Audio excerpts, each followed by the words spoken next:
welcome to Commerce Made Easier. In today's lecture of business studies, we will discuss the capital structure. So in the previous lecture, we have already discussed about the financial management, what is meaning of financial management, importance of financial management. So capital structure जो है वो पूंजी ढांचा इसको हिंदी में कहते हैं. So जब हम मैनेजर जो है फाइनेंशियल मैनेजमेंट के अंडर डिसीजन लेता है तो उसमें कैपिटल स्ट्रक्चर का जो डिसीजन है वो भी एक इम्पॉर्टेंट डिसीजन होता है. तो कैपिटल स्ट्रक्चर क्या होता है? Capital structure refers to the proportion of different long term sources of finance. तो long term sources of finance जो बिजनेस में हम जो पैसे होते हैं उनको यूज करते हैं, उनको उनके आपस में अनुपात जो होता है, रेशियो जो होता है, उसे हम कैपिटल स्ट्रक्चर कहते हैं. तो डिफरेंट सोर्सेज जिनका हम प्रयोग करते हैं बिजनेस के लिए पैसे उपलब्ध कराने के लिए.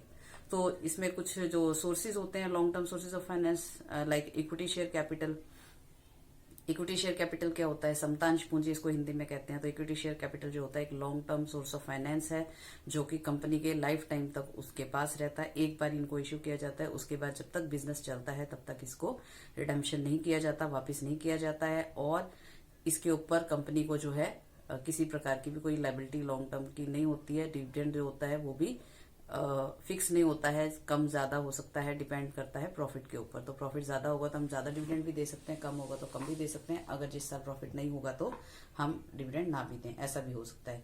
तो इक्विटी शेयर्स की जो है बहुत ही जो एक रिलायबल सोर्स ऑफ फाइनेंस है बिजनेस के लिए, जो लॉन्ग टर्म के लिए वो यूज कर सकते हैं. उसके बाद सेकंड है preference share capital. Preference share capital को हम हिंदी में कहते हैं पूर्वाधिकार अंश.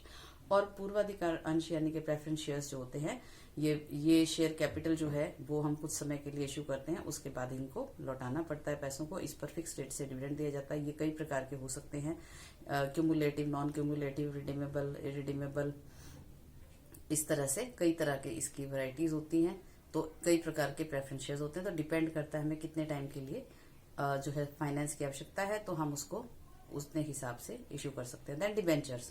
डिबेंचर्स जो होता है ये डेट कैपिटल होती है यानी ऋण पूंजी होती है. और डिबेंचर्स जो होते हैं ये हम इश्यू करके एक तरह से पब्लिक से लोन के रूप में हम इसको लेते हैं. जबकि इक्विटी और प्रेफरेंस जो इक्विटी है वो ऑनर कैपिटल होती है और डिबेंचर्स जो होता है ये बोरोड कैपिटल मानी जाती है. तो डिबेंचर्स जो है इस पर फिक्स रेट से इंटरेस्ट पे किया जाता है और इस पर जो है हमें कुछ समय के बाद इसको रिडीम किया जाता है, यानी कि इसका पैसा हमें लौटाना पड़ता है. Then bank loans. तो बैंक से हम वैसे तो किसी भी टाइम के लिए लोन ले सकते हैं, लॉन्ग टर्म, शॉर्ट टर्म या मीडियम टर्म लोन्स. तो बैंक से लोन लेकर हम पैसा बिजनेस में इन्वेस्ट कर सकते हैं. उसके अलावा लोन्स फ्रॉम फाइनेंशियल इंस्टीट्यूशन. तो बैंकों की तरह ही कुछ फाइनेंशियल इंस्टीट्यूशन होते हैं जैसे कि टाटा फाइनेंशियल सर्विसेज है, मुथूट फाइनेंस है. इस तरह से और भी फाइनेंशियल इंस्टीट्यूशन हैं जो कि हमें या बिजनेस को लोन प्रोवाइड करते हैं लॉन्ग टर्म के लिए ताकि वो बिजनेस में यूज कर सकें. Then retained earnings. Retained earnings इसको हिंदी में प्रतिधारित आय कहा जाता है, यानी कि सेव की हुई हमारी जो प्रॉफिट में से सेव किया हुआ कुछ पैसा होता है जिसको हम फ्यूचर के लिए यूज कर सकते हैं. इसको हम किसी भी चीज के लिए यूज कर सकते हैं वैसे तो. और इस पैसे को भी हम एक सोर्स है जिसका प्रयोग हम बिजनेस में करते हैं. उसके अलावा जो करंट लायबिलिटीज होती हैं तो विद लेस देन 1 ईयर के लिए हम जो है कुछ फाइनेंशियल अरेंजमेंट्स करते हैं अपने और उसको हम पैसे को बिजनेस में इन्वेस्ट करते हैं या फिर हम उधार में जो है चीजें लेकर के एक तरह से पैसे की व्यवस्था कर लेते हैं, फाइनेंशियल अपनी रिक्वायरमेंट को कंप्लीट करते हैं. तो ये सारे जो हैं डिफरेंट सोर्सेज ऑफ फाइनेंसेस हैं जिनका यूज बिजनेस में किया जाता है. तो जब हम इन डिफरेंट सोर्सेज का यूज करते हैं तो कितनी मात्रा में कौन सा सोर्स हमने इस्तेमाल किया, उनका आपसी अनुपात जो प्रोपोर्शन है उस रेशियो को जो उसको हम कहते हैं कैपिटल स्ट्रक्चर. ओके, अब हम इसको एक एग्जाम्पल की हेल्प से समझ लेते हैं कि कैसे जो है ये पूंजी ढांचा बनता है. Suppose a company needs capital of 15 lakh. तो कंपनी को मान लीजिए 15 लाख रुपीज की आवश्यकता है बिजनेस में इन्वेस्ट करने के लिए. Company can procure finance in proportion. तो ये हमने जरूरी नहीं कि इसी प्रोपोर्शन में लिया जाए, ये हमने एक आइडिया लिया कि मान लीजिए किसी कंपनी ने जो है 4 लाख रुपीज डिवेंचर्स इश्यू करके लिए हैं. इसके बाद 3 लाख का उसने बैंक लोन लिया है. उसके बाद 5 लाख के उसने इक्विटी शेयर इश्यू करे हैं और 2 लाख का अपनी सेविंग्स थी, उसकी रिटेन्ड अर्निंग्स उसके पास हैं, वो उसने यूज की हैं और 1 लाख की करंट लायबिलिटीज हैं. तो जो इनका प्रोपोर्शनेट रेशियो आया है सभी का, तो ये आ गया 4:3:5:2:1. तो ये जो है this is the capital structure ratio. तो बिजनेस ने कितना पैसा किस तरह से लगाया है उनका आपसी अनुपात, इसको हम कैपिटल स्ट्रक्चर कहते हैं. तो sources of finance can be broadly categorised as. तो जो डिफरेंट सोर्सेज हैं हमारे debentures, equity, preference shares, bank loans, ये सारे इनको हम दो ब्रॉड कैटेगरीज में भी डिवाइड कर सकते हैं, जैसे कि डेट कैपिटल यानी इसको बोरोड कैपिटल भी कह सकते हैं, ऋण पूंजी कहते हैं, और ऑनर्स कैपिटल। ऑनर्स कैपिटल मतलब स्वामी पूंजी, तो ऑनर कैपिटल स्वामी पूंजी हो गया। उसके बाद डेट फंड्स जो होते हैं they are borrowed in the form of debentures, loans, public deposits etcetera. तो जब बोरोड फंड कंपनी लगाती है तो ये किस रूप में लगाती है? डिबेंचर्स इशू करके, बैंक से लोन लेकर के, या किसी फाइनेंशियल इंस्टीट्यूशन से लोन लेकर, या किसी अन्य सोर्स से लोन लेकर के। देन पब्लिक डिपॉजिट्स, तो पब्लिक डिपॉजिट्स जो हैं इनसे भी पैसे की व्यवस्था की जा सकती है, ये हमारी डेट कैपिटल में आता है। उसके अलावा ऑनर्स कैपिटल जो होता है it consist of equity share capital, preference share Capitals and reserves and surplus and retained earnings. तो ये हमारा अपना पैसा होता है जो कि हम इन्वेस्ट कर सकते हैं। तो ऑनर कैपिटल में शेयर कैपिटल आ जाती है और रिजर्व्स आ जाते हैं हमारे, जो हमने रिटेन किए हैं बिजनेस में, इन्वेस्ट किए हैं। तो दो तरह का पैसा हम कह सकते हैं लगाते हैं, एक तो अपना पैसा होता है जिसे हम ऑनर कैपिटल कहते हैं, और एक होता है डेट कैपिटल यानी कि ऋण पूंजी यानी उधार का पैसा। तो दो तरह की ब्रॉड कैटेगरीज में भी हम इसको डिवाइड कर सकते हैं। Now the ratio or proportion in which the business uses debt and equity for financing the business is called debt equity ratio। तो जो रेशियो होता है between the debt capital and equity, दोनों का बीच का अनुपात, उसे कहते हैं debt equity ratio. It is also known as financial leverage ratio या कैपिटल स्ट्रक्चर रेशियो भी इसे कह सकते हैं। तो कैपिटल गियरिंग भी कहा जा सकता है इसे। तो ये रेशियो जो है ये बताते हैं कितना पैसा हमारा अपना लगा हुआ है बिजनेस में और कितना पैसा हमने उधार का लगाया हुआ है, किस प्रोपोर्शन में हमने पैसा इन्वेस्ट किया है। देन एक और कंसेप्ट है जो इसी से संबंधित है, that is trading on equity, समता पर व्यापार। ये बहुत ही इंपॉर्टेंट टॉपिक है और इसमें when a business uses debt capital, fixed cost capital जिसको हम कहते हैं, debt capital fixed cost capital मतलब उस पर हमें इंटरेस्ट पे करना ही करना होगा, चाहे हमें प्रॉफिट कम हो, ज्यादा हो या ना हो, तब भी हमें इंटरेस्ट तो पे करना ही होगा। तो फिक्स्ड कॉस्ट कैपिटल इसे कहा जाता है डेट कैपिटल को। तो जब बिजनेस डेट कैपिटल यूज करता है along with equity share capital, तो इक्विटी शेयर तो उसने कैपिटल इन्वेस्ट की ही है, साथ ही साथ उसने लोन कैपिटल का भी यूज किया है, बोरोड कैपिटल भी यूज किया है in order to increase the income of equity share holders. तो इक्विटी शेयर होल्डर्स की इनकम को बढ़ाने के लिए it is called trading on equity. Okay, तो इसको एक एग्जाम्पल की हेल्प से हम समझते हैं। जैसे कि मान लीजिए जो एक कंपनी है उसकी लायबिलिटीज हैं, ए कंपनी और बी लिमिटेड कंपनी, दो हमने ली हैं। अब जो है इक्विटी शेयर जो है जिसकी face value 10 rupees per share के हिसाब से इस कंपनी ने कैपिटल इन्वेस्ट की है, जिसमें कि 10 लाख जो है इन्होंने इक्विटी शेयर्स का पैसा लगाया, यानी कि जितनी 10 लाख कैपिटल इन्होंने इन्वेस्ट की है वो पूरा ही पैसा इन्होंने इक्विटी शेयर्स इशू करके इकट्ठा किया है। उसी तरह से जो बी लिमिटेड कंपनी है उन्हें जो 10 लाख रुपीज की कैपिटल इन्वेस्टमेंट की है, जिसमें से उन्होंने 4,50,000 के इक्विटी शेयर इशू करके इन्वेस्ट किया है पैसा, और उसके अलावा जो 12% डिबेंचर्स हैं यानी कि बोरोड कैपिटल यानी कि डेट कैपिटल भी यूज की है। तो 5,50,000 रुपीज के उसने डिबेंचर इशू किया है। तो इस तरह से ए लिमिटेड कंपनी ने टोटली ऑनर कैपिटल जो है वो यूज की है बिजनेस में, और बी लिमिटेड कंपनी ने owner capital plus debt capital भी यूज किया। तो कंपनी को जो एडिशनल पैसे की आवश्यकता थी तो उसको उसने इक्विटी शेयर इशू ना करके डिबेंचर इशू करके जो है पैसे को इकट्ठा किया है और बिजनेस में इन्वेस्ट किया है। तो अब इसका बिजनेस पे क्या इम्पैक्ट होगा? Earning before interest and tax, that is earning per share analysis हम कर रहे हैं। तो दोनों कंपनियों ने 10-10 लाख रुपीज लगाए हैं। जो ए लिमिटेड कंपनी है उसने टोटली सारा पैसा जो है इक्विटी शेयर इशू करके लगाया है, और बी लिमिटेड कंपनी ने कुछ पैसा इक्विटी शेयर से लगाया है और कुछ पैसा डिबेंचर इशू करके, यानी कि उसने इक्विटी कैपिटल के साथ साथ डेट कैपिटल का भी इस्तेमाल किया है। अब इसका रिजल्ट क्या होगा? मान लीजिए दोनों ही कंपनीज को इक्वल प्रॉफिट हुआ है। Earning before interest and tax 2,50,000 and 2,50,000, 2.5 lakh दोनों को जो है इनकम हुई है। अब जो है क्योंकि ए लिमिटेड जो है इसने कोई भी डेट कैपिटल यूज नहीं की है, तो इसकी जो लायबिलिटी है इंटरेस्ट की वो है 0। तो इंटरेस्ट ऑन डिबेंचर्स, क्योंकि बी लिमिटेड ने डिबेंचर इशू करके जो है कैपिटल इसमें इन्वेस्ट की थी, तो 12% डिबेंचर्स जो है यानी कि 12% is the rate of interest. तो 12% डिबेंचर्स जो है उसके डिबेंचर्स थे, उस पर जो है 5,50,000 का जो 12% है वो 66,000 जो है इसका इंटरेस्ट की लायबिलिटी है।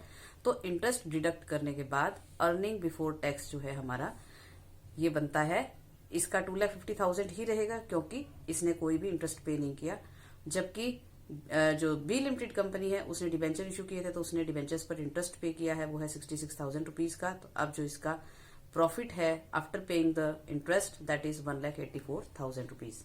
उसके बाद जो है टैक्स जो है वो पे करेगी company at the rate of 40%। तो 2,50,000 का 40% हो गया 1 लाख। तो कंपनी जो है ए लिमिटेड ने टैक्स पे किया 1 लाख और बी लिमिटेड कंपनी ने टैक्स पे किया है 1,84,000 का 40%, दैट इज 73,600 रुपीज। तो इस तरह से दोनों ने टैक्स पे किया। उसके बाद टैक्स पे करने के बाद जो रिमेनिंग प्रॉफिट है that is earning after tax, that is 1,50,000 A limited का एंड बी लिमिटेड का 1,10,400 रुपीज। तो दोनों का ये रिमेनिंग प्रॉफिट है after paying the tax. Now the profit available for the equity share holders is 1,50,000 for A limited company and B limited company के लिए 1,10,400। Now number of equity shares जो है ए लिमिटेड में है 1 लाख, क्योंकि सारा पैसा इन्होंने इक्विटी शेयर इशू करके किया था। तो शेयर होल्डर्स जो है आप ज्यादा है, यहाँ पर 1 लाख शेयर होल्डर्स है, सॉरी शेयर्स हैं, और यहाँ पर 45,000 जो है शेयर्स हैं, इन्होंने कम जो है इक्विटी शेयर इशू किए थे। तो अब जो है अर्निंग पर शेयर जो है इनको क्या बेनिफिट हो रहा है, पर शेयर कितना कमा पा रहा है शेयर होल्डर को, क्या बेनिफिट हो रहा है इक्विटी शेयर होल्डर को, earning after tax divided by number of equity shares. तो अर्निंग आफ्टर टैक्स है आपकी 1,50,000, ये बचा था जो प्रॉफिट, और नंबर ऑफ शेयर होल्डर्स जो शेयर्स हैं उसको हम अगर डिवाइड करते हैं 1 लाख से, तो 1 रुपीज 50 पैसा पर शेयर जो है इनकम हो रही है इक्विटी शेयर्स के ऊपर। तो एक शेयर पर 1.5 रुपए का बेनिफिट मिल रहा है। जबकि जो बी लिमिटेड कंपनी है उसमें 1,10,000 का प्रॉफिट था, 45,000 शेयर्स हमारे पास है, तो पर शेयर जो अर्निंग हो रही है दैट इज 2.44 रुपीज, यानी कि 2.44 जो है कमाए जा रहे हैं। तो ट्रेडिंग ऑन इक्विटी जो है सेकंड केस जो है इसे कहते हैं ट्रेडिंग ऑन इक्विटी, यानी कि इससे शेयर होल्डर्स की इनकम बढ़ी है 2.44 रुपीज, यानी 2.44 का बेनिफिट हो रहा है बी केस में। जबकि ए लिमिटेड को सिर्फ 1.5 रुपए का जो इसके शेयर्स हैं उस पर बेनिफिट हो रहा है, क्योंकि इसने डेट कैपिटल यूज नहीं की। और ज्यादातर इन्होंने, देखो आप शुरू से डिफरेंस अगर हम देखें तो यहाँ पर इन्होंने इंटरेस्ट पे किया, तो शुरू में आपको लग रहा होगा कि यहाँ पर इसको ज्यादा प्रॉफिट है और इसका कम है, लेकिन यहाँ पर टैक्स देखिए, टैक्स जो है इसने ज्यादा है 1 लाख रुपीज का पे किया, और जबकि इसने 73,600 का। तो जब हम डेट कैपिटल यूज करते हैं तो हमारा टैक्स जो है उसकी सेविंग होती है, हमें कम टैक्स देना पड़ता है, क्योंकि जो इंटरेस्ट माइनस करके हमारे पास प्रॉफिट आता है उस पर टैक्स लगता है। जबकि अगर हम जो है इंटरेस्ट पे नहीं कर रहे हैं, यानी कि हम डेट कैपिटल यूज नहीं कर रहे हैं, तो हमें इंटरेस्ट भी नहीं देना पड़ेगा, तो टोटल सारे प्रॉफिट पे ही हमें टैक्स पे करना पड़ेगा। तो यहाँ पर ए लिमिटेड ने एक तो टैक्स ज्यादा दिया, दूसरा उसके कंट्रोलिंग जो है वो इंटरफेरेंस बढ़ गई क्योंकि ज्यादा शेयर होल्डर्स हो गए हैं, और यहाँ पर शेयर जो है वो कम है संख्या में, और इस तरह से जो अर्निंग पर शेयर है, यानी जो प्रॉफिट, अगर जो रिमेनिंग प्रॉफिट डिवाइड होगा पर शेयर के हिसाब से, अर्निंग पर शेयर वो ज्यादा होगी, इसमें कम है और इसमें ज्यादा है। तो इसको कहते हैं trading on equity. Okay, so now let us discuss the factors that affects the choice of capital structures, यानी कि कौन से ऐसे फैक्टर्स हैं जो एक मैनेजर को दिमाग में रखने होते हैं जब वो एक बिजनेस का कैपिटल स्ट्रक्चर को डिसाइड करते हैं कि कैसा हमारा कैपिटल स्ट्रक्चर होना चाहिए, कितना हमें इक्विटी यूज करना चाहिए, कितना हमें डिवेंचर से पैसा अरेंज करना चाहिए, या हमें बैंक से लोन लेना चाहिए, या हमें अपनी कोई रिटेन्ड अर्निंग्स अगर हमारे पास है वो यूज करनी चाहिए। तो ये किस तरह से जो है मैनेजर्स या जो मैनेजमेंट है वो डिसाइड करती है। तो बहुत सारे फैक्टर्स हैं, इनको हम 1 बाय 1 डिस्कस करेंगे, जैसे कि cash flow position of the business. तो cash flow position, cash flow means inflow and outflow of the cash during an accounting year. तो एक साल के दौरान जितना पैसा हमारे बिजनेस में आता है और जिस तरह से जाता है उसको हम देखते हैं, स्टडी करते हैं। जैसे कि if the cash flow position of a business is good then only it should use the debt capital for the payment of interest plus principal amount. तो यानी कि कंपनी की अगर फाइनेंशियल पोजीशन अच्छी है, कैश फ्लो का inflow अच्छा है, आराम से पैसा जो है जल्दी जल्दी आपके पास आ रहा है, तो आपको कैश की कोई प्रॉब्लम नहीं है, तो आप आसानी से, अगर आप डेट कैपिटल यूज करते हैं बिजनेस में, यानी आप बैंक से लोन लेकर पैसा लगाते हैं, या आप जो है डिवेंचर इशू करके पैसा लगाते हैं, तो आपके पास सफिशिएंट पैसा होगा। कैश फ्लो अगर आपका अच्छा है तो आपके पास सफिशिएंट पैसा होगा कि you are able to pay your interest and principal amount of loan on time. तो समय पर आप अपनी सारी लायबिलिटीज को पे कर पाएंगे। तो अगर आपकी फाइनेंशियल पोजीशन अच्छी नहीं है, कैश फ्लो पोजीशन अच्छी नहीं है, तो जो कंपनी है वो डेट कैपिटल का यूज कम करेगी, या उसको अवॉइड करेगी, क्योंकि उसके पास इतना पैसा नहीं होगा कि समय पर वो ब्याज दे पाए या फिर अपनी जो प्रिंसिपल अमाउंट पे कर पाए। तो वो ज्यादा क्या यूज करने की कोशिश करेगी, ऑनर कैपिटल का यूज, यानी कि इक्विटी का ज्यादा यूज किया जाएगा। तो सेकंड हमारा जो पॉइंट है that is cost of date capital. तो डेट कैपिटल का जो कॉस्ट जो होता है कि फैक्टर होता है, तो डेट कैपिटल या इक्विटी दोनों में से किसका कॉस्ट ज्यादा है। तो कॉस्ट किसको कहते हैं, यानी कि उसकी लागत, उसको किसी भी पैसे को प्राप्त करने में उस पर आने वाला जो उसकी लागत होती है, जो उसको पे करना पड़ता है हमें, दैट इज इंटरेस्ट है, जैसे कि लोन के ऊपर इंटरेस्ट पे करना या डिवेंचर्स के ऊपर इंटरेस्ट पे करना, that is the cost of capital. तो वो जिसका कम होगा। और इक्विटी में क्या होता है, डिविडेंड। तो डिविडेंड पे हमें करना पड़ता है। तो जिसका डिविडेंड, अगर हम इक्विटी यूज कर रहे हैं तो हमें अगर डिविडेंड ज्यादा देना पड़ रहा है तो हम इक्विटी यूज करना अवॉइड करेंगे और डेट कैपिटल का यूज ज्यादा करेंगे, क्योंकि हो सकता है इंटरेस्ट जो है हमें कम पे करना पड़े। अगर हम लोन ले रहे हैं तो हमें कम ब्याज देना पड़ेगा। तो उस हिसाब से हम इक्विटी की बजाय डेट कैपिटल का यूज कर सकते हैं। तो दोनों को कंपेयर किया जाएगा कि इक्विटी ज्यादा बेनिफिशियल रहेगा या डेट कैपिटल, उसके हिसाब से जिसकी कॉस्ट कम होगी हम उस सोर्स का यूज करेंगे। Then interest coverage ratio. Interest coverage ratio जो है एक रेशियो होती है जिससे कि हमें पता चलता है कि एक कंपनी के पास सफिशिएंट जो प्रॉफिट्स हैं जिससे कि वो अपना इंटरेस्ट जो है वो टाइम पर पे कर सके। तो जनरली जो है 6 to 7 टाइम्स हमारी इंटरेस्ट कवरेज रेशियो होनी चाहिए, यानी कि अगर आपने 1 रुपया इंटरेस्ट देना है तो कम से कम आपके पास 6 या 7 रुपए होने चाहिए। तो जितनी ज्यादा ये रेशियो हाई होती है उतना ये अच्छा होता है। तो if the company have sufficient profits to pay off its interest obligation then it can use the debt capital. तो अगर हमारे पास सफिशिएंट प्रॉफिट्स होते हैं, अच्छे खासे प्रॉफिट्स हैं, हम आसानी से अपने इंटरेस्ट पे कर पाते हैं, तो हम इसको यूज करेंगे। तो यदि हमारे पास प्रॉफिट्स कम होते हैं तो हो सकता है हम अपने इंटरेस्ट को भी टाइम पर पे ना कर पाए, तो जिसकी वजह से हमें प्रॉब्लम आ सकती है। तो ऐसे में अगर हमारी प्रॉफिटेबिलिटी कम है तो हम इक्विटी का यूज करेंगे, जिससे कि हमें डिविडेंड की जो है ऑब्लिगेशन जितनी ज्यादा नहीं होती जितना कि इंटरेस्ट की होती है। तो इंटरेस्ट कवरेज रेशियो का फॉर्मूला होता है in earning before interest and tax divided by interest जो हमने पे करना है उसका आपस में रेशियो निकाला जाता है। तो ये 6 to 7 टाइम्स कम से कम होनी चाहिए, और जितनी ज्यादा होगी वो उतना अच्छा है। Then another factor is return on investment. Return on investment यानी कि if return on investment of a company is higher, it can use trading on equity to increase the earning per share. तो ये return on investment जो होता है, यानी कि जितना हमने इसमें कैपिटल इन्वेस्ट किया है बिजनेस में, तो उसमें हम जो ट्रेडिंग ऑन इक्विटी यूज करके हम जो है ज्यादा बेनिफिट ले सकते हैं। तो देखेंगे कि डेट कैपिटल हमारा कितना है, उसको हम यूज करने की संभावना कितनी है।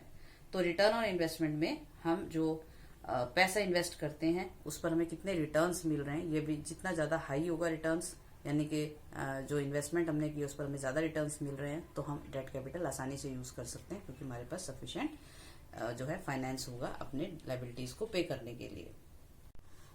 Okay, another factor is DSCR ratio, यानी कि debt service coverage ratio. Debt service coverage ratio का जो फॉर्मूला होता है that is profit after tax, यानी कि वो प्रॉफिट जिसमें हम टैक्स पे कर चुके हैं वो वाला हम लेते हैं, प्लस डेप्रिसिएशन, और उसके बाद इंटरेस्ट है, देन नॉन कैश एक्सपेंसेस हैं, जैसे कि हमने कोई गुडविल राइट ऑफ की है या हमने कोई प्रीलिमिनरी एक्सपेंसेस राइट ऑफ किए हैं, या इस तरह के कोई भी नॉन कैश एक्सपेंसेस जो है पेटेंट्स राइट ऑफ किए हैं, कुछ भी हो सकता है। तो जो इन ये नॉन कैश आइटम्स हैं, तो ये जो डेप्रिसिएशन हो गया या ऐसे नॉन कैश एक्सपेंसेस हो गए, इसको हम इसमें ऐड बैक करते हैं प्रॉफिट आफ्टर टैक्स में, और इंटरेस्ट जो हम पे करते हैं उसको भी हम ऑलरेडी इसमें ऐड कर देते हैं। उसके बाद जो है ये टोटल हमारा जो प्रॉफिट आता है उससे हम डिवाइड करते हैं जो प्रेफरेंस शेयर्स पर हमें डिविडेंड पे करना है, प्लस जो इंटरेस्ट हमें पे करना है, और साथ ही साथ रीपेमेंट ऑब्लिगेशन, जो भी हमारी कोई और देनदारी होती है वो सारी हम लेकर के इसका आपसी रेशियो देखते हैं।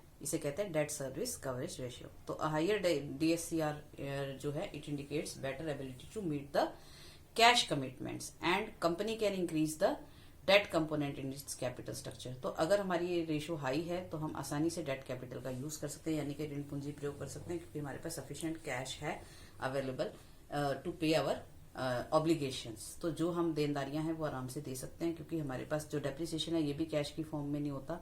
तो और इंटरेस्ट जो है ये हमने पे करना होता है, ये हम इसको ऐड बैक करते हैं, उसके साथ नॉन कैश आइटम्स जो है दूसरे जैसे गुडविल राइट ऑफ की है, पेटेंट्स को राइट ऑफ किया, या और कुछ अमोर्टाइजेशन किसी चीज का हुआ है, तो ये सारी चीजें हम ऐड करके ये रेशियो निकालते हैं। उसके बाद नेक्स्ट जो हमारा फैक्टर हो सकता है दैट इज टैक्स रेट। तो जो टाइम टू टाइम टैक्स का रेट जो है वो चेंज होता रहता है, स्लैब्स डिफरेंट चेंज होते रहते हैं सरकार के द्वारा। तो टैक्स का रेट अगर हाई होगा तो कॉस्ट ऑफ डेट जो है वो डिक्रीज हो जाएगा। यानी कि जैसे अभी हमने ट्रेडिंग ऑन इक्विटी में देखा था कि अगर हमने ज्यादा टैक्स दिया, अगर टैक्स रेट हाई है, तो अगर हमने डेट कैपिटल यूज किया है तो उसके ऊपर इंटरेस्ट जो हमने पे करना है, तो पहले हम जो प्रॉफिट है उसमें से इंटरेस्ट माइनस करेंगे, उसके बाद जो प्रॉफिट आएगा उसके ऊपर टैक्स हमें पे करना होता है। तो अगर हमने डेट कैपिटल यूज किया है तो हमारा जो कुछ पैसा प्रॉफिट का इंटरेस्ट में कट जाएगा, तो जो बचेगा प्रॉफिट उसके ऊपर हमें टैक्स देना होगा। तो इस तरह से हमें कम टैक्स देना पड़ेगा। तो अगर टैक्स रेट हाई है तो हम डेट कैपिटल यूज करेंगे in order to save the tax. दूसरी तरफ अगर टैक्स रेट जो है कम है तो हम इक्विटी का यूज कर सकते हैं, क्योंकि इक्विटी का जो प्रॉफिट होता है वो उसके ऊपर जो है टैक्स लगता है, पे करना पड़ता है। तो इक्विटी आपने ज्यादा यूज की है तो अगर आपका टैक्स रेट कम भी है तो भी हम टैक्स आसानी से पे करके फिर भी हमारे पास सफिशिएंट प्रॉफिट्स हो जाएंगे, जिससे कि हमारी अर्निंग्स जो है अर्निंग पर शेयर इंक्रीज होगी। तो टैक्स रेट भी हमारी जो डिसीजन है कैपिटल स्ट्रक्चर के उसको अफेक्ट करता है। Then flexibility.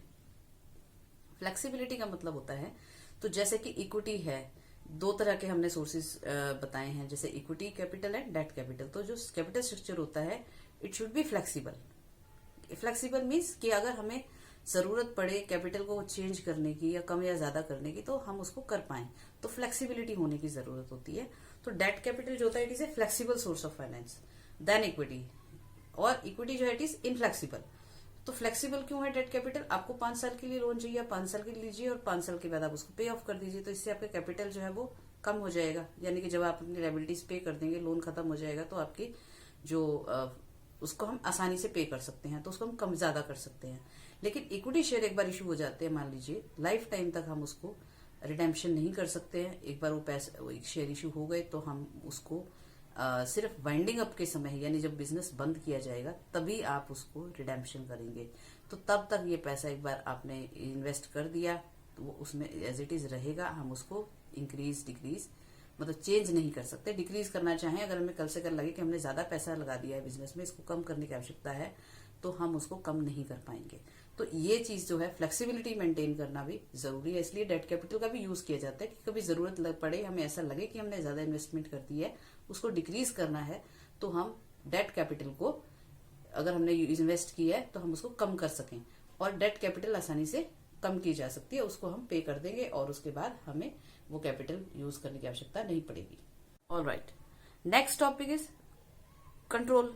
तो जो कंट्रोल है जो वो कैसे हमारे जो चॉइस ऑफ कैपिटल स्ट्रक्चर को प्रभावित करती है। तो एज इक्विटी शेयर होल्डर्स जो होते हैं they are called the real owners of the business, so they have right to control the affairs of the company. So they have right to interfere in the internal affairs of the company. तो अगर उन्हें ऐसा कुछ लगता है तो वो question कर सकते हैं मैनेजमेंट से, या अब उनसे सलाह लेनी पड़ती है अगर मैनेजमेंट को, तो एक तरह से उनके कुछ ना कुछ इंटरफेरेंस कंपनी के इंटरनल अफेयर्स में रहती है।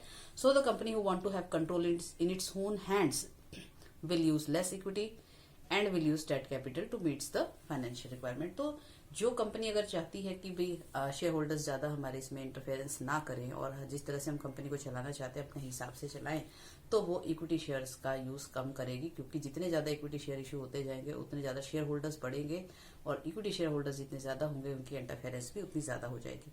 तो ऐसे में कंपनी अगर कंट्रोलिंग अपने हाथ में रखना चाहती है तो वो डेट कैपिटल का ज्यादा यूज करने की कोशिश करेगी, क्योंकि डेट कैपिटल जो होती है, यानी कि मान लीजिए आपने बैंक से लोन लिया है या आपने डिबेंचर इशू करे हैं, so they can not interfere in the internal affairs of the company. तो उनके पास कोई अधिकार नहीं होता। तो जो हम उसके पैसे का करना चाह रहे हैं करेंगे, और समय के बाद एक निश्चित समय के बाद उनके पैसे लौटा देंगे। तो they do not have any right to interfere in the affairs of the company, so they do not have any control over the affairs of the company. तो इस तरह से हम कंट्रोलिंग जो है कंपनी की पॉलिसी जो भी है उसके हिसाब से वो कंट्रोलिंग अपने हाथ में रखना चाहती है या नहीं रखना चाहती है, तो उसको भी वो भी एक फैक्टर है जो इफेक्ट करता है कि हम किस सोर्स का कितना यूज करेंगे। Then capital structure of the other companies, तो जो दूसरी कंपनीज हैं, so that all companies performing similar kind of activities in an industry under the same business environment. So a company can study the capital structure of the other companies before planning their own capital structure. तो जो companies जब हम कोई capital structure किसी company का decide करते हैं, तो जिस भी बिजनेस में हम होते हैं या जो भी बिजनेस हम करना चाहते हैं, सेम बिजनेस में दूसरी कंपनी जो ऑलरेडी स्टैब्लिश्ड है उनका कैपिटल स्ट्रक्चर कैसा है, हम उनको भी स्टडी करते हैं, क्योंकि वो और हम सेम बिजनेस एनवायरनमेंट है. मान लीजिए हम इंडिया में बिजनेस कर रहे हैं, तो क्योंकि सारी गवर्नमेंट रूल्स सबके लिए सेम है, कस्टमर्स की चॉइस भी एक तरह से सिमिलर होती हैं, उसके अलावा जो भी रूल रेगुलेशंस हैं, सब तरह के चीजें जो हैं वो सेम होती हैं, ऑलमोस्ट इकोनॉमिक कंडीशंस हमारे लिए सेम होती हैं. तो हम आसानी से उनके कैपिटल स्ट्रक्चर को स्टडी करके सिमिलर एक कैपिटल स्ट्रक्चर अपने लिए डिसाइड कर सकते हैं, जिससे हमें थोड़ी हेल्प मिल जाती है, थोड़ी गाइडेंस हमें मिल जाती है कि किस तरह का कैपिटल स्ट्रक्चर हमारे लिए सूटेबल रहने वाला है. Then stock market conditions. तो स्टॉक मार्केट जो होती है उसकी कंडीशंस चेंज होती रहती हैं, कभी वो बुलिश होती है, कभी बेरिश होती है, उसमें अच्छी खासी ट्रेडिंग हो रही होती है, कभी मंदी आ जाती है, तो कभी तेजी आ जाती है. तो जिस समय हमें पैसे की जरूरत है, फाइनेंस की रिक्वायरमेंट है, या हम कैपिटल स्ट्रक्चर बना रहे हैं, उस समय मार्केट कंडीशन कैसी है, ये भी हमारे डिसीजन को अफेक्ट करती है. तो if stock market is bullish, company can easily issue equity shares to meet the financial requirements. Otherwise it will depend upon the debt capital. तो अगर हमारी मार्केट जो है बुलिश है, अच्छी से तेजी से ऊपर जा रही है, यानी कि अच्छी खासी ट्रेडिंग हो रही है, इन्वेस्टर्स इंटरेस्टेड हैं मार्केट में इन्वेस्ट करने के लिए, तो इक्विटी शेयर्स हम आसानी से इश्यू करके और उनसे पैसा इकट्ठा कर सकते हैं और इन्वेस्ट कर सकते हैं बिजनेस में. जबकि अगर मार्केट में जो है बेरिश मार्केट है, यानी कि लोग मार्केट में मंदी है, लोग इन्वेस्टर जो है वो इंटरेस्टेड नहीं है मार्केट में इन्वेस्ट करने के लिए, या रिस्क लग रहा है उनको, तो इस ऐसी कंडीशन में आपके शेयर्स को वो नहीं खरीदेंगे. तो ऐसे में शेयर इश्यू करना सही नहीं होगा. तो ऐसे में कंपनी क्या करेगी, डेट कैपिटल का यूज करेगी, यानी कि ऋण पूंजी का प्रयोग करेगी. तो बैंक से लोन लेना या वो ज्यादा बेनिफिशियल होगा हमारे लिए कि बजाय हम इक्विटी शेयर इशू करें. तो जिस समय आप कैपिटल स्ट्रक्चर बना रहे हैं या आपको पैसे की जरूरत है, उस समय की मार्केट कंडीशन कैसी है वो भी देखना हमें जरूरी होता है. ऑलराइट, फ्लोटेशन कॉस्ट जो है it also affects the choice of source of finance, like process of raising resources involves some cost. तो जो जैसे कि हमें कोई कहीं से पैसा लेना है, तो उसके लिए भी हमें पहले कुछ खर्चा करना पड़ता है. जैसे मान लीजिए हम शेयर इशू करके पैसा इकट्ठा करना चाहते हैं, तो हमें पहले शेयर इशू करने के लिए कुछ खर्चा करना पड़ेगा. जैसे कि हमें लिस्टिंग करानी होगी शेयर मार्केट में, रजिस्ट्रेशन कराना होगा, उस पर खर्चा होगा, और उसके अलावा जो है उसकी प्रिंटिंग है मटेरियल की, या जो भी उसके लिए रिक्वायरमेंट्स हैं उसकी जो भी पेमेंट्स हम करेंगे, वो सारे शेयर इश्यू एक्सपेंसेस में आएंगे. तो अंडर राइटिंग कमीशन देनी पड़ेगी, जितने भी हमारे एक्सपेंसेस होते हैं. तो ऐसे ही अगर हम बैंक से लोन लेते हैं, तो हमें कोई उसमें हो सकता है कोई लायबिलिटी पे करनी पड़े, कुछ पैसा देना पड़े शुरू में, किस तरह के खर्चे हमें करने पड़े. तो ये जो खर्चे होते हैं इन्हें कहते हैं फ्लोटेशन कॉस्ट. तो हमें जब हम किसी सोर्स से पैसा लेते हैं, तो हमें ये देखना होता है कि किसके खर्चे, जो किसके फ्लोटेशन कॉस्ट ज्यादा है, किस सोर्स के कम है. तो उनको आपस में कंपेयर करके फिर हम डिसाइड करते हैं जिसके फ्लोटेशन कॉस्ट कम होंगे, तो उसको हम सोर्स को इस्तेमाल करने की कोशिश करेंगे. तो cost of getting loans from bank and other institution, this consideration also affects the decision of source. Then risk consideration. Risk consideration का मतलब होता है कि जो डिफरेंट सोर्सेज ऑफ फाइनेंस होते हैं, तो सब में कुछ ना कुछ रिस्क इन्वॉल्व होता है. तो जैसे मान लीजिए हम डेट कैपिटल जो होती है, it is more risky than the equity capital, as if companies profit are less then it won't be able to pay the interest और dividend and repayment obligations on time. So equity share capital have less risk because dividend payable on equity share is not fixed and redemption of equity share is done at the time of winding of the company. यानी कि जो risky capital होती है उसे हम कहते हैं debt capital. Debt capital risky क्यों है, क्योंकि हमारे पास अगर समय पर पैसे नहीं हो, मान लीजिए हमने बैंक से लोन लिया और हमें सफिशिएंट प्रॉफिट्स ना हो पाए, तो हम जो है समय पर अपना इंटरेस्ट पे नहीं कर पाएंगे और अपना लोन भी वापस नहीं कर पाएंगे. तो जिससे कि हमारा रिस्क हो जाता है कि मान लीजिए हमने कोई एसेट अपनी गिरवी रखी है, तो वो हमारी एसेट प्रॉपर्टी जो है वो बैंक के पास चली जाएगी और हमारी बदनामी भी अलग होगी, हमारी इमेज जो है, क्रेडिट वर्दीनेस जो है वो हमारी एक तरह से खराब हो जाएगी. तो इस तरीके से अगर हम इक्विटी इश्यू कर रहे हैं इक्विटी से हमने पैसा लिया है तो इक्विटी लेस रिस्की है, क्योंकि इक्विटी का पैसा एक बार आपने जो लिया है शेयर होल्डर से वो आपने उसको वापस ही नहीं करना लाइफ टाइम, जब तक कि कंपनी चल रही है। तो इक्विटी शेयर होल्डर्स के पैसे की पेमेंट करने की टेंशन नहीं है। दूसरा, उस पर जो डिविडेंड होता है वो भी फिक्स रेट नहीं होता है। ज्यादा प्रॉफिट हो गया तो हम ज्यादा डिविडेंड भी दे सकते हैं, कम हो गया तो हम कम भी दे सकते हैं, नहीं हुआ लॉस हुआ तो हो सकता है हम डिविडेंड ना ही दें। तो कहने का मतलब उसमें कोई भी चीज फिक्स नहीं है, तो आराम से हम उस पैसे को लॉन्ग टर्म में यूज कर सकते हैं बिना किसी टेंशन के। तो हम इक्विटी शेयर को आराम से यूज कर सकते हैं। तो रिस्क कंसिडरेशन जो है वो भी देखा जाता है, कौन सी कैपिटल रिस्की है और हमारी कंडीशन कैसी है। अगर हमारी कैश फ्लो पोजीशन अच्छी है या फाइनेंशियल कंडीशन अच्छी है, आराम से हम अपनी लायबिलिटीज पे कर सकते हैं, तो हम डेट कैपिटल यूज करेंगे, तो उस समय वो हमारे लिए रिस्की नहीं रहेगी। लेकिन अगर हमारे प्रॉफिट्स कम है, हम समय पर इंटरेस्ट पे नहीं कर पाएंगे, अपनी उसका जो प्रिंसिपल अमाउंट है वो किस्तें नहीं चुका पाएंगे, तो इसके लिए हमारे लिए रिस्क हो जाएगा। तो इसलिए हमें फिर इक्विटी पर ज्यादा फोकस करना होगा, इक्विटी को ज्यादा यूज करना होगा। तो ये जो रिस्क कंसिडरेशन है ये भी हमारे डिसीजंस को अफेक्ट करता है। देन रेगुलेटरी फ्रेमवर्क्स जो होते हैं, they are provided by the law and SEBI guidelines also affects the companies decision. तो इंडिया में जैसे SEBI securities and exchange board of India जो है वो रूल रेगुलेशंस बनाता है कंपनीज के लिए, उनको भी ध्यान में रखना होता है। और जो वहां पर और लॉज हैं, कानून हैं, उनको भी ध्यान में रखना होता है। तो इन सब बातों को भी जो है, कानून को भी ध्यान में रख करके हमें जो भी लॉज हैं, जो भी रेगुलेटरी फ्रेमवर्क बनाया गया कंपनी का अपना भी होता है, तो उन सभी को ध्यान में रखते हुए ही हम जो है अपना कैपिटल स्ट्रक्चर डिसाइड करते हैं कि हमारी जो भी बाउंडेशंस हैं उनके अंदर ही हमें जो है सारे डिसीजन लेने होते हैं। तो ये कई तरह के फैक्टर्स हैं जिनको एक साथ जो है देखा जाता है और स्टडी किया जाता है, और उसके बाद ही हम ये डिसाइड करते हैं कि कौन से सोर्स से कितना परसेंट या किस रेशो में हम कितना पैसा अपने कैपिटल स्ट्रक्चर में लगाएं या अपने बिजनेस में इन्वेस्ट करें। तो आज के लिए इतना ही। आज आशा है आपको आज का वीडियो अच्छा लगा होगा और इजीली आपको ये टॉपिक समझ में भी आ गया होगा। तो नेक्स्ट वीडियो में हम नए टॉपिक के साथ आएंगे, और तब तक के लिए आप इस वीडियो को देखते रहिए, एंजॉय कीजिए अपनी स्टडीज को, और इस वीडियो को शेयर कीजिए, लाइक कीजिए, and don't forget to subscribe my channel. Thank you.